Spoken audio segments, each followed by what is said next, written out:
Good morning, ladies and gentlemen, and welcome to you all. I'm beaming in from Doha in Qatar. This is a special series that I'm doing in collaboration with the Qatar Development Bank, also known as QDB. And my first guest of this special series is Hamad Al-Hajri. Hamad is the founder and CEO of Snoonu, and we will get into what Snoonu is very shortly. But with that, let me welcome Hamad to the couch. Thank you very much. It's my pleasure to be your guest and to speak about our story. And as you said, it's you're going to get into the names. Fun fact, there is no podcast that try to understand what Snoonu mean. All right, well, then we should make this the first one. No, Hamad, thanks a lot for making it. I also owe a shout out to the QDB to have set this up. We have never met in the past, but I think we know quite a few people in common, as we realized as we were talking. I think for the purpose of the guest, it would be excellent if we can just start with what is Snoonu? So I have a long story about the name. The question, so basically it was our project in HEC Paris, and we've been awarded as the best capstone 2017. Then we realized, are we building business model or value proposition or business idea? Then I realized, in order to build something great, you need secret sauce. And secret sauce have to be connected with your brand identity and your name. Mm-hmm. So I know one thing. I'm not building delivery company. I'm not building super app. We are building business of speed. How to accelerate people's life and make it faster. Then we start searching for the environment of Qatar, especially, and this region. We found there is one bird. It's like a miracle. It's not normal bird. It's called swallow bird. And Snoonu is the Arabic translation of swallow bird. What's swallow bird? It's one of the fastest bird. It's actually the second fastest bird after the falcon. It's traveled all the way from the north of the world, from Scandinavia, stop by in the region, in GCC, especially Qatar, and going to the south, to South Africa, Tanzania, etc. 2 times per year. Excellent. And we select this bird because we believe we are into speed business. The second part, this bird is very kind and will represent bird. We are kind company. We have kind culture. It's also represent the culture of Snoonu. The third one, he is actually, this bird have the capacity to carry more than 20 times of his weight. He can carry the stone and break the stones. Wow. So we are strong also. So it's speed, kindness, but strength also. And also, side note, it's a reminder of our environment, because we've been in the oil and gas era. After the era of oil and gas, the number of swallow bird getting less and less in Qatar. So it's also environmental remarks of we have to take care of our environment no matter what, and make sure this bird keep coming to Qatar 2 times per year. No, it's remarkable, I must say, and I think a lot of the brand strategists and experts should actually come and sit with you, because you've connected the name to the value system to actually a higher purpose and the business you're in. So let's take a step back, sir. My first question to you is: you launched as a delivery app. Please correct me if I've got that wrong. You've evolved into a super app, right? But why bet on a concept like a super app in a region where, with all due respect, no real super app has really succeeded? A lot of people claim to be super apps, but there aren't. That's good questions. I think one of the challenges in this region, we did not figure out our innovation identity. Are we more to the West? Are they more in Europe? We don't have identities. And because we don't have identity in innovation, we are trying to copy how things work in Silicon Valley. And how things work in Silicon Valley, you build one clear business model, you fund it, you ship it to the world. But of course, being in Silicon Valley, you have different competitive advantage. One of them, it's English-speaking country. It's have different problems. It have different structure of innovation. But if you go to, as example, to even Singapore, they understand. It's a country, small size, and it's serve only 6 million people. But what it done? The first unicorn there was what? The first unicorn was Grab, a super app. If you go to, as example, Kazakhstan, which we were talking about, the most valued company there is Kaspi, $22.5 billion in London stock market. But what that is, it not typical bank? Is it e-commerce? Is it buy now to pay later? It's all at once. So I believe, but there is also a reason, because also it's connected to the number of population. Yeah, number of people here in the whole GCC is 60 million only. Chongqing in China is 35 million. So we need to understand we don't have that massive number of people. We're only serving, if we're going to focus only GCC as start, it's 60 million. If we're going to start focus on Qatar at the beginning, it's only 3 million. And we have to come with something I would call it complex business model. It's not typical business model. It's not about one value proposition to one segment customer. No, it's multiple business model connected with multiple customer segmentation. And that's what the super app. Now, and I can give you a number. Deliver in UK, their OPU, which order per user, is 4 times. DoorDash, one of the world's most successful delivery business, their OPU is 3.5. Snoonu, only one country. In Qatar, we are 8.5. We are 2.5 times higher than those companies. Why? Because we figured it out. So this region, we try to paint the color of our innovation DNA, led by Snoonu, and something I'm proud of, we have more than 90 nationalities from everywhere in the world. So we know how it's working. Rakuten Japan, we know how it's working in South America with not only Rappi, but Rappi, Mercado, and also know back in Brazil. Mm-hmm. Okay. You've given a very great, simple story. Let me double click in it because it's a lot more complex than that, right? If you actually even see delivery apps in the region, right? To me, you stand out like an exception, right? Your GMV, I think, is close to 1.5 billion. You'll correct me if I'm wrong. You were profitable, right? Most other players struggle to break into profitability. So I understand the complexity angle, but complexity usually comes at a cost, if I may use that term, right? What is the secret sauce here? So if I double click, I really ask you the question, how did you get this right? I think, we have a say is that startup is being backed by VCs. And in many countries, it's been backed by government or by, I believe, Snoonu's secret sauce or the key of hitting, I would say, very far milestone, like being profitable by scaling, by figuring out the technology is by our teams. So we build the best culture. We attract the top talents. We hire the top students from Qatar universities. And actually, one of our competitive advantage in Qatar, a city called Education City. 3 by 3 kilometer with the world most knowledgeable gathering of all these universities. You have CMU, Northwestern, Texas A&M, Georgetown, all this university in one place. So we hire the top student from these universities. So we have the right team with the right vision and mission. So we have them, I would say only vision mission, but we have the purpose to lead the whole Middle East innovation and technology. So number one, we done it right by getting the right talents in the place and empower them with the right purpose, the right mindset, the right vision.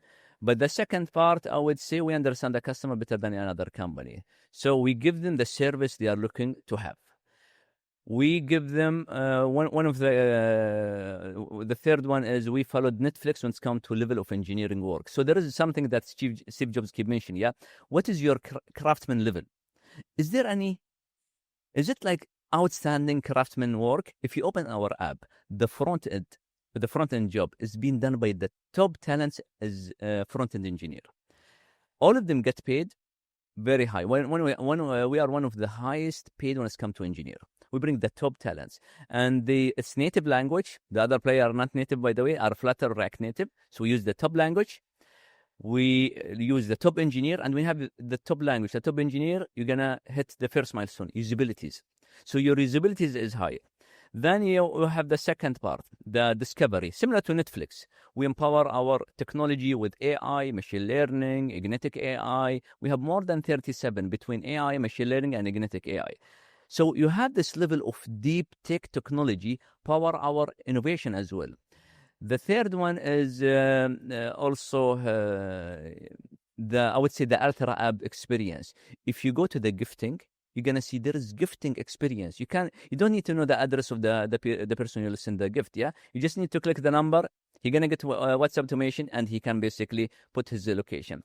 If you open the Snowmart, which our Qcom grocery, you're gonna see an experience almost better than Instacart in USA, almost, and of course better than Getter in Turkey. If you open our food experience, we are the world only 4 different experience. We have the delivery, we have the takeaway, we have the drive-through, which local experience, and we have the Prime. Since we have the Prime, we are the world first company that have hackathon online. So when you are focused not into just ultra app or super app experience, but in every experience you maximize the value that will be delivered to your customer segments. The restaurant, we are the best. Grocery, we are making sure the best. Even our e-commerce, it's the world only trio model. We have trio model. So we have the retail business. So if you want to order from shop, when I came to share, there's like sunglasses shop, that's online in Snoonu. Yeah. So you have the retail business. We have our fulfillment center, FBS. All the e-commerce trader can do their business in our e-commerce, but also we have the third-party e-commerce trader. All of them are online, powered by 3 methodologies to make decision to buy product in our e-commerce. Number 1, AI-based discovery experience, AI-based search, but also we add very specialized AI called Genie AI. So we use Genie, which from our region, and basically the Genie will be your consultant to select the items. You can ask him, can I have the 5 top toys for kids today? He's going to suggest to you. I have a headache. Can you suggest medicine for me? So we are one of the world first to have this different of experience working together, of course, done by our top talented engineer and team. Yeah, brilliant. And I think what stuck with me was take a customer segment, take a proposition, and be the best at it. And I think that's how you solve for complexity. It's a very interesting business I actually had on the show not so long ago. It's a company called PicPay. I don't know if you've come across them in Brazil. So they service about 65 million customers.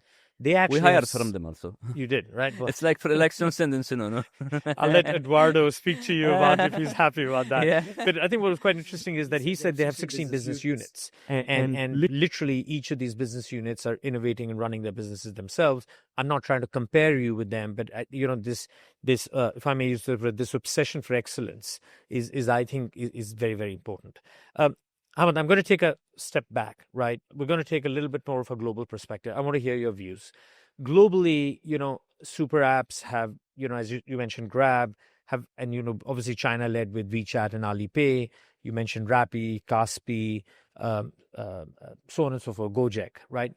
Globally, and a number of delivery apps are trying to become more than just food delivery apps, right? Maybe not full-fledged super apps, but, definitely more than delivery apps. What is most interesting to you from a global trend perspective? Are we actually seeing the emergence of super apps? And do you see more and more banks get into this space? Or do you think a lot of the super apps will integrate a lot of the financial services? We call it embedded finance in the world of consulting. How do you see the future sort of taking shape at a global level? That's very interesting questions. I would say now let's with the Trump era, you can see China, USA must see wanna do business together. How are they gonna grow their businesses? By gray area field. And for them, gray area field or emerging market is GCC is one of them. And I would say now all these companies will start target unserved market to expand there. And even if they open the map of GCC, they will say, they have a bunch of local companies. They will not defend their market. Let's go there. Now, DoorDash is expanding to our region by acquiring a Deliveroo. Of course, Meituan is expanding here as well. So I would say first, from expansion point of view, unserved market, Africa, Central Asia, like Uzbekistan, GCC will be expansion field for all these international companies. Of course, saying that one, the game will not happen from the customer side, but also from the business person side. One of the things is how can you empower business owner to not run their business, but also to give them the analytical tools and help them by AI to analyze their business better. And by the way, we are already doing that one. Now, if you have a business in Snoonu, you can go live in 3 hours.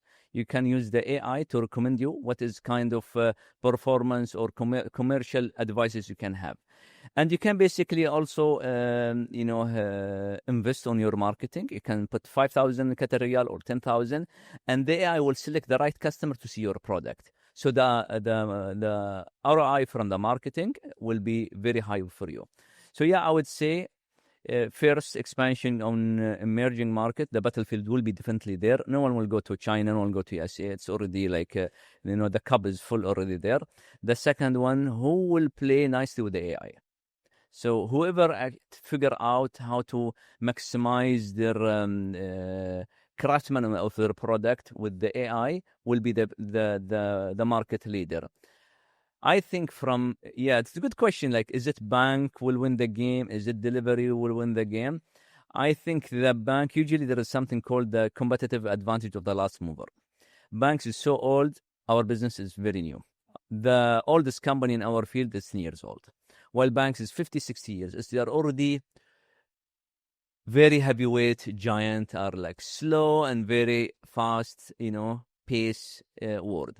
They will be slow. I think it's either will be new digital banking, like Klarna from Sweden as example, or it will be one of the delivery business will start moving. But also there is a small movement happening from social media with Elon Musk. He is planning to make X as the super app and go to the banking service. So yeah, I think it will be a region. Hopefully, Middle East will be us. We are going there. We want to be fast to fill that gap. In Africa, I think it can be from digital banking because one of the good things in Africa, they have this opportunity to lead by digital bank because the infrastructure just start taking the place right now, and yeah, it's depend about the region, I think. Okay. I'm going to come back to it if I have time at the end to talk about how you see financial services in your business. But let's talk a little bit about the Jahez relationship and the Jahez acquisition. Right, it was quite a news in the delivery food world. Jahez obviously had a very successful IPO a few years ago. I think they bought about 70% of your business. But you've been retained. Obviously, you've stayed back as the CEO to run the business.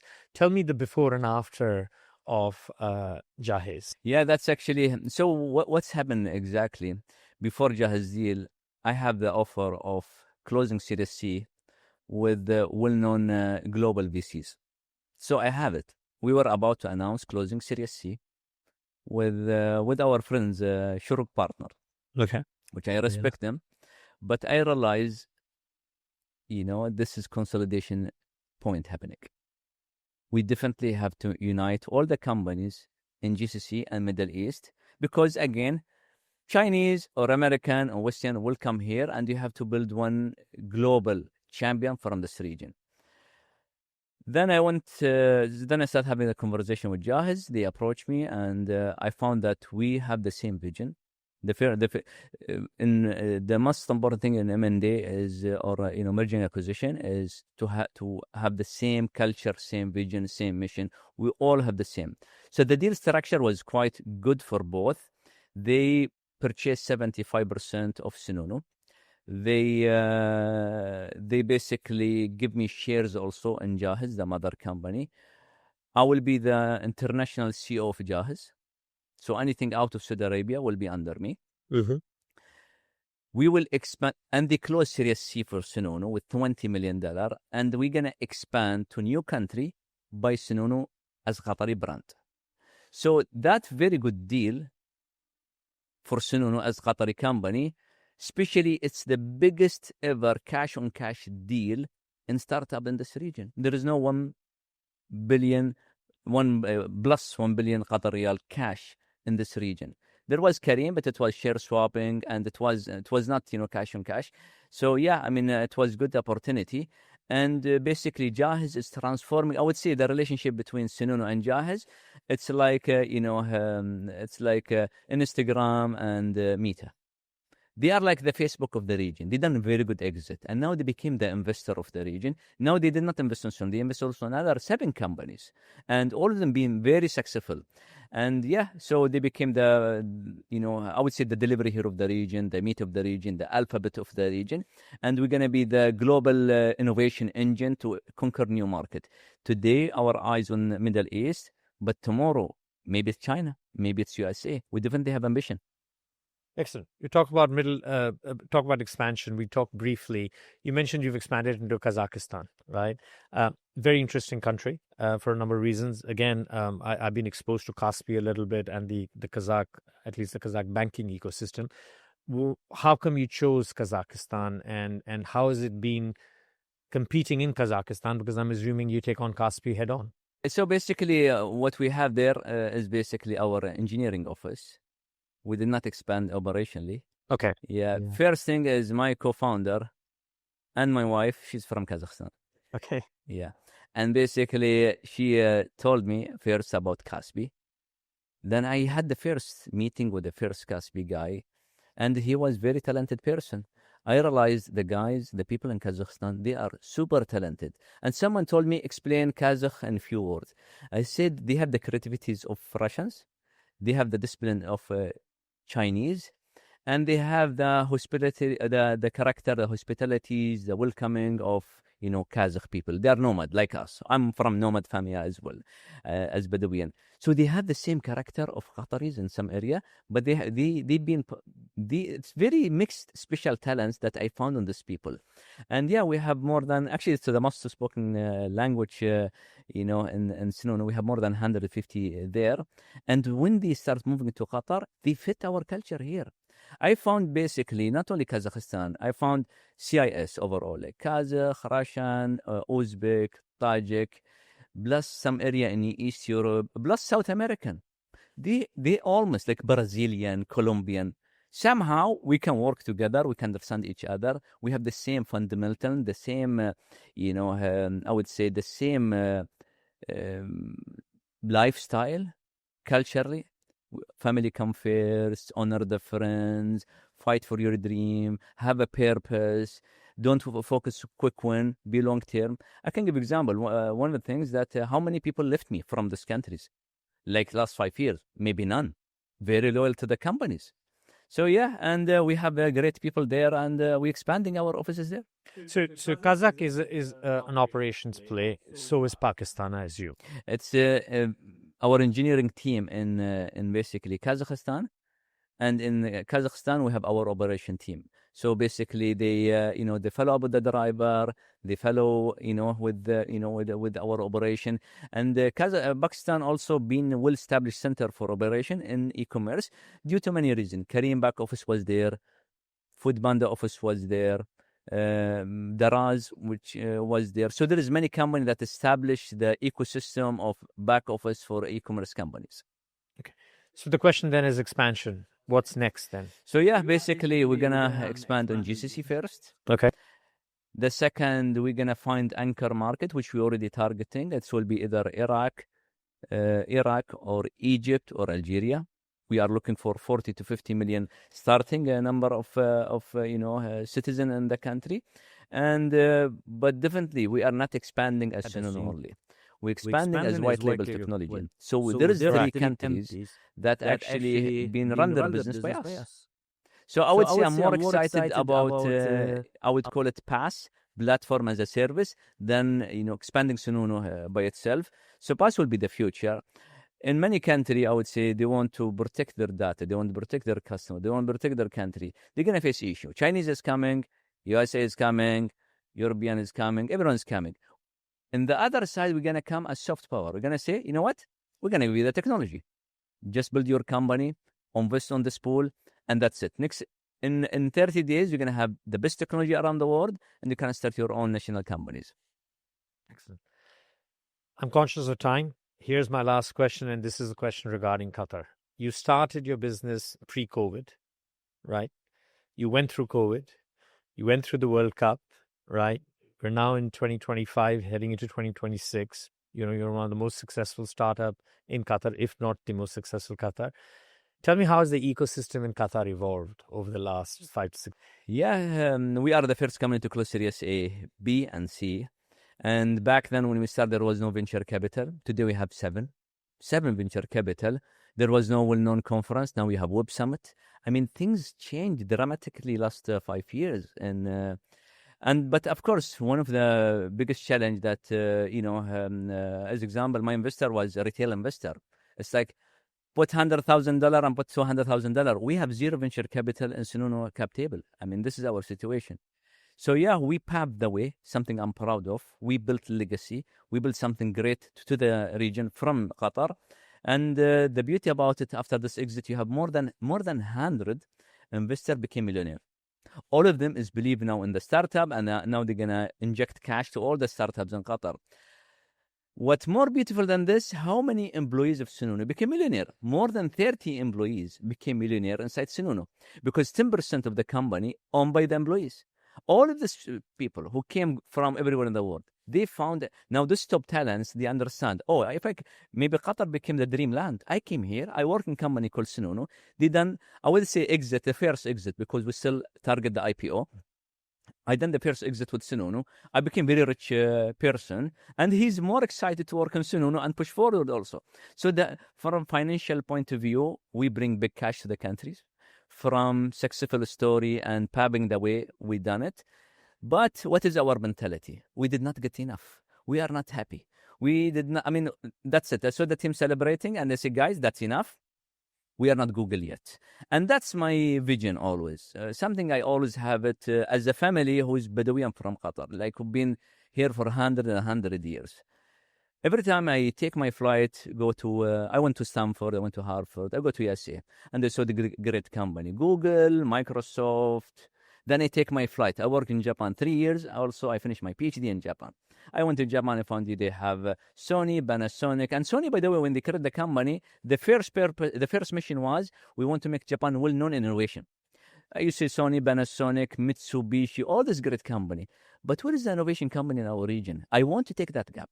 And my vision is to build the most innovative company from our region to the world.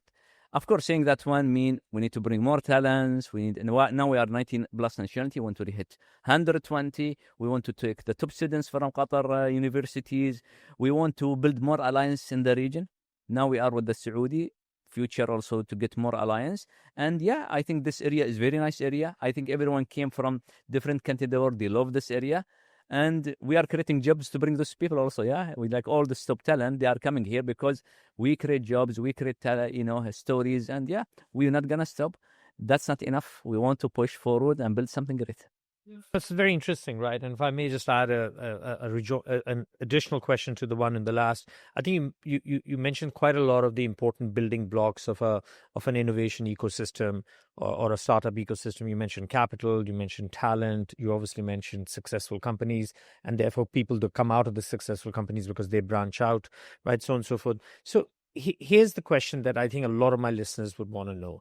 In the GCC or the wider MENA region, a number of nations want to pursue this foray of being the most innovative country as a part of their diversification strategy out of fossil fuels or oil, gas, and so on and so forth.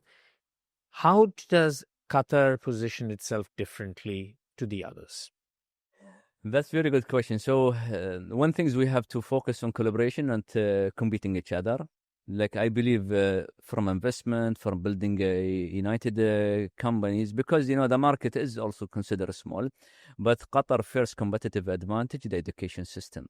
So building all this, like now Cargill will have chapter of AI, and they have Doha University of Technology, Qatar universities, all this universities keep coming in Qatar, and I believe the quality of the talents from our university is very good.